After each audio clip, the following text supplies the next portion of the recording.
Bienvenue sur Résumé de Anime. Dans cette vidéo, nous allons vous expliquer Claymore. Au Moyen Âge, des monstres mangeurs d'hommes appelés Yuma sont apparus. Aucun des humains ne pouvait résister à ces monstres à cause de leur force et de leur vitesse, et ils ont pu prendre la forme d'humains. Après un certain temps, une organisation appelée les Humains Claymore est apparue, qui est un groupe qui reçoit des demandes pour tuer Yuma. Ce qui est étrange dans cette organisation, c'est que tous ces combattants sont des filles, mais pas toutes. Ces filles sont à moitié humaines et à moitié Yuma. Ils sont les seuls à pouvoir éliminer Yuma et connaître Yuma sous sa forme humaine. Leur force est plus grande que celle des hommes et est équivalente à celle de Yuma. Ils peuvent être plus appelés sorcières aux yeux argentés par les humains parce que la couleur de leurs yeux est argent. Dans un village, les monstres Yuma ont mangé 6 personnes. Les villageois ont tenu une réunion pour trouver une solution à cette crise. Ils ont décidé d'appeler un des Claymore Warriors. Ce garçon nommé Raki allait demander à son frère pour la réunion. L'organisation a envoyé un combattant pour éliminer les êtres dans le village et son nom est Claire. L'un d'eux a décrit comme aucune différence entre les monstres de Yuma et Claymore, ils sont tous les mêmes. Claire l'a entendu mais elle ne peut rien lui faire, et la raison est qu'il y a une loi dans l'organisation qui interdit de tuer ou d'agresser des humains, peu importe le nombre de raisons. Claire est allée voir le propriétaire du village, et elle lui a dit quand elle a éliminé Yuma, un homme en noir viendra et prendra l'argent, mais en retour, si elle meurt, il n'a pas besoin de payer. L'organisation protège les humains des êtres, et les humains à leur tour paient de l'argent, et un village qui ne paie pas ne répondra pas à l'appel du village la prochaine fois si les monstres Yuma l'attaquent un jour. Pour trouver Yuma, vous devez connaître Yuki, ce qui signifie aura ou énergie émanant du monstre, mais si cela avait réduit son énergie, il est difficile de le reconnaître. Raki se précipita vers Claire, mais elle crut que c'était un Yuma, alors elle leva son épée vers lui très vite. Il lui a dit que les Claymore étaient incroyables, et elle lui a dit que c'étaient les humains à qui on a donné ce nom. Raki a été la première victime dans son village, il a perdu sa mère et son père et maintenant il vit avec son frère aîné, mais quand il s'est réveillé cette nuit-là, il s'est retrouvé vivant avec son frère. Elle lui a dit qu'elle était ici pour la mission, pas pour le venger. Il a demandé son nom, elle lui a répondu. Il n'est pas nécessaire de le savoir, vous l'oublierez bientôt.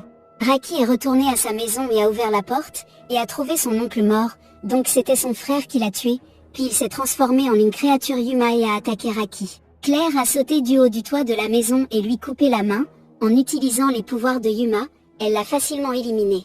Raki avait très peur à cause de ce qu'il a vu cette nuit-là. Les villageois l'ont jeté dans le désert, parce qu'ils avaient tellement peur qu'un jour il se transforme en monstre. Claire l'a aidé et l'a emmené dans un autre village.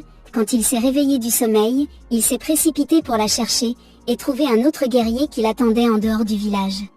Elle lui a dit que les Claymore avaient du cœur. Mais il savait qu'elle lui mentait, alors elle s'est retournée et a semblé être elle-même, et a demandé à Claire de sortir parce qu'elle savait qu'elle se cachait. Yuma a demandé à Claire de jeter son épée si elle voulait sauver la vie du garçon, puis elle l'a attaqué avec force et a percé son corps par derrière. Claire saisit sa main et la conduisit à la place de l'épée, puis coupa sa main et sépara sa tête de son corps. Claire a utilisé l'énergie du jour pour traiter sa blessure grave, Raki est allé avec elle et est devenu son cuisinier. Le lendemain, Claire chassa un grand caméléon, parce que Raki avait faim. Les corps de Claymore ne sont pas comme les humains, un peu de nourriture et d'eau est suffisant pour une semaine pour eux. Claire a rencontré une personne travaillant dans l'organisation appelée Rubel, qui lui a donné une nouvelle affectation. La mission correspond à une carte noire, ce qui signifie que Claire doit éliminer un autre combattant. Quand un combattant dépasse son énergie, elle est en danger de devenir Yuma, elle envoie une demande à l'organisation pour se débarrasser d'elle. Ce guerrier était un ami proche de Claire quand ils étaient petits. Rubel a dit Raki information sur les guerrières, plus Claymore comptait sur la force de Yuma dans leur bataille, plus ils seront susceptibles de se transformer en créatures Yuma. Claire rencontre son amie Elena, et lui demande de la tuer alors qu'elle est encore dans sa conscience humaine. Claire mit fin à la souffrance de son amie par un seul coup avec sa longue épée. Quelques jours plus tard, les monstres Yuma ont attaqué la ville sainte. La loi de cette ville interdit l'entrée des étrangers, parmi lesquels se trouve Claymore. Ce père Vincent a suggéré que le Claymore soit rappelé, parce que c'est le seul moyen de se débarrasser d'eux. Claire reçoit une drogue qui l'aide à cacher son énergie pour qu'elle puisse infiltrer la ville comme un humain. Le médicament perd également la possibilité de ressentir l'énergie d'un humain, et son efficacité dure une demi-journée. Claire rencontre le père Vincent, et Raki trouve un cadavre momifié dans un cercueil. Il lui a demandé de le rencontrer la nuit à cause de la haute sécurité. Le père lui a dit que Yuma il a tué plusieurs prêtres, elle lui a demandé de prendre soin du garçon Raki si elle ne revenait pas. À son retour, 2 guerriers l'ont intercepté, L'énorme guerrier tenant une épée et son ami utilisant des couteaux, Claire a réussi à leur échapper. À l'intérieur de l'église, la créature est apparue et a mangé l'un des gardes, sa forme était effrayante. Le lendemain, Claire courut dans l'église et entendit un cri venant de l'un des lieux, elle est allée vérifier, et soudain une créature Yuma l'a attaquée. Les Warriors sont venus et ont voulu montrer leurs muscles, Claire les a protégés mais pendant qu'elle parlait elle a été gravement blessée par la créature. Après que les gardes soient venus en abondance, la créature a décidé de s'enfuir et de se cacher. Le père Vincent soigne ses blessures, et elle est restée endormie 2 jours. Claire lui a alors demandé d'appeler tous ses amis dans les églises, elle les a vérifiés un par un, mais elle n'a rien trouvé en rapport avec les créatures de Yuma dans leur corps. Raki était seule dehors, assis devant un cercueil. Claire s'est trompée, elle n'a pas fait attention au corps dans la boîte. Soudain, un monstre géant s'est levé de l'intérieur du sanctuaire et a attaqué Raki. Claire a essayé de sauver Raki, alors les 2 guerriers sont venus l'aider. Raki jette une grande statue avec l'épée de Claire à l'intérieur, les guerriers Claymore, quand ils utilisent leurs épées, leur force augmente exponentiellement. Claire est très fatiguée même si elle utilise son épée, en raison de ses blessures lourdes. L'énorme monstre Yuma l'a attaquée de tous les côtés, Claire était gravement blessée. Les 2 guerriers ont essayé de la protéger, mais ils ont aussi pris leur part de blessures, mais le guerrier de l'épée utilisait sa main et saisit les membres de la créature, qui a donné à Claire une chance d'augmenter l'énergie de Yuma dans son corps et d'attaquer la créature. Et ta tête, c'est un point vital ?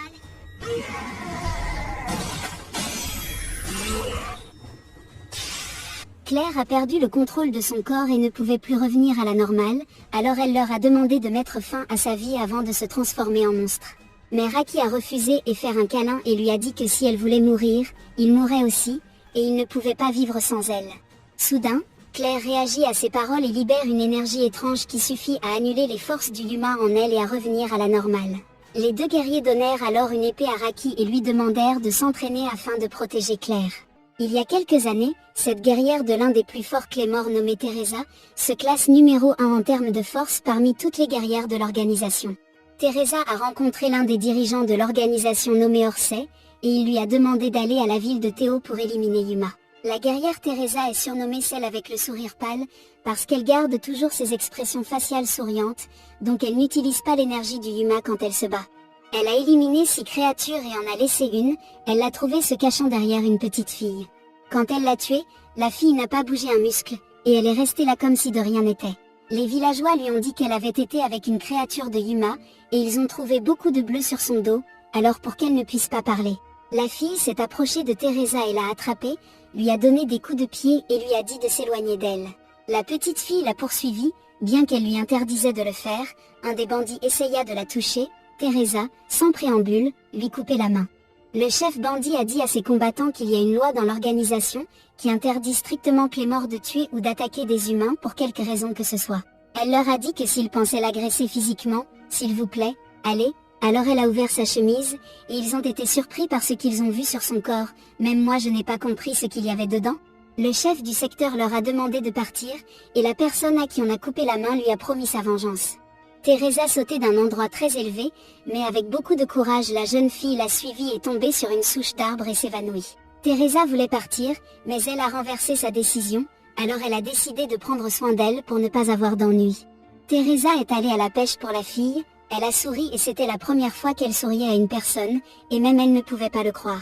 Teresa lui a donné un nom et l'a nommée Claire, et ils sont l'un des jumeaux de la reine de l'amour, dont l'un est nommé Teresa et l'autre Claire. L'homme à qui Teresa a coupé la main les suivait, alors elle a décidé de sortir pour le rencontrer. Elle lui a demandé ce qu'il voulait s'il voulait sa vie, il est parti, mais il lui a dit qu'il voulait l'agresser physiquement. Claire a utilisé une souche d'arbre et l'a frappé au niveau de la tête, alors il a commencé à la battre sévèrement. Teresa a attrapé la colère avec ce qu'il a fait, et lui a dit la dernière fois qu'elle lui a coupé la main, mais maintenant sa tête va toucher le sol. Le pauvre homme s'est enfui en vitesse quand il a vu son regard effrayant. Claire a pu parler pour la première fois et a dit à Teresa qu'elle lui ressemblait et qu'elle souffrait comme elle. Teresa fut émue par les paroles de Claire, les larmes coulèrent de ses yeux pour la première fois. Le lendemain, Teresa décida de quitter Claire dans ce village, et partit. Quelques heures plus tard, j'ai vu les bandits venir dans ce village, alors elle a décidé de se précipiter vers lui, mais quand je suis arrivée, elle trouvait tout le village en feu et tua tous ses habitants. Elle remarque le jeune homme qui lui a coupé la main qui a attrapé Claire et l'a traînée, puis lui a dit « N'aie pas peur, je prendrai soin d'elle, Elle est gentille quand elle appelle « Teresa, Teresa ». Teresa ne pouvait pas croire ce qu'elle voyait et leur a dit « 妖魔以下の存在であるその身を呪うがいい。お前ら全員皆殺しにしてやるよ。あれ？それ俺の残った大事な腕なんだ。返せよ。」Il défia leur chef Teresa et lui dit qu'elle souffrirait devant lui, mais il est mort d'un seul coup. Quand Claire a repris conscience, Teresa les avait tous tués. Convoquée par l'organisation pour être exécutée, elle fut attaquée par 4 guerrières, mais les surmonta facilement. Elle refusait de mourir parce qu'elle avait une raison de vivre pour ça. L'organisation a envoyé une demande aux guerriers DUI des rangs avancés de 2 à 5 pour aller après Teresa. 4 guerrières furent envoyées derrière la tête de Teresa, le numéro de Sophia est 4, celui de Noël est 5, puis celui Irene est 3 et a été surnommé Irene épée rapide, le numéro de Priscilla est 2, elle est considérée comme la plus jeune guerrière et a récemment rejoint l'organisation. L'organisation s'attend à ce que Priscilla dépasse le pouvoir de Teresa à l'avenir, en raison de sa grande haine envers Yuma quand elle était enfant. Les 4 guerriers arrivèrent au village pour Teresa, Irene est allée vers elle et lui a dit qu'elle voulait son âme parce qu'elle a tué des humains.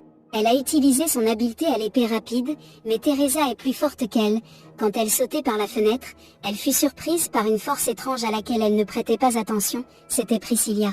Teresa traverse une période difficile devant Priscilla, et la raison est que son énergie Yuki est réduite, ce qui a causé un inconvénient à Teresa et elle ne peut pas se battre librement. Teresa est considérée comme la première dans l'organisation avec un sens de l'énergie Yuki dans le corps, mais au fil du temps la différence de force entre eux a commencé à apparaître, donc Irene a demandé au reste de l'aider en raison du manque d'expérience de Priscilla. Teresa, quand elle était très proche de décider de la bataille, Sophia et Noël sont venus à l'aide de Priscilla. Les 4 ont utilisé des guerriers et augmenté leur énergie en comptant sur l'énergie de Yuma dans leur corps pour vaincre Teresa. Irene a utilisé son habileté rapide épée en retour, les 3 combattants ne pouvaient pas blesser Teresa avec n'importe quelle blessure, bien que leur notation est avancée, elle se bat sans compter sur l'énergie de Yuma et est en contrôle de la situation. Teresa sentit le danger de Priscilla, alors elle voulait se débarrasser d'elle pour ne pas la mettre en danger. Priscilla se sent très effrayée et ne veut pas mourir, Teresa remarque ses expressions faciales et décide d'épargner sa vie, puis quitte le village avec Claire. Priscilla ne supportait pas l'amertume de la défaite, alors elle a augmenté l'énergie de Yuki de manière significative, Teresa lui conseilla de ne pas compter sur l'énergie de Yuma pour ne pas se transformer en être éveillé. Quand ils utilisent 30% d'énergie Yuma, leur couleur des yeux change, quand ils utilisent 50%, leur corps change, et quand ils atteignent 80% de niveau, ils se transforment immédiatement en un être éveillé. Dans le passé, Priscilla a perdu sa famille quand les êtres humains les ont attaqués, et en raison de sa colère extrême, elle a finalement pu infecter Teresa. Le guerrier numéro 1 est finalement devenu sérieux et a décidé de compter sur l'énergie de Yuma pour la première fois, pour enfin régler la bataille. Je lui ai demandé de l'aider, mais elle reprend sa forme humaine, profitant de la bonté du cœur de Teresa, quand elle baissa la main Priscilla l'attaqua directement.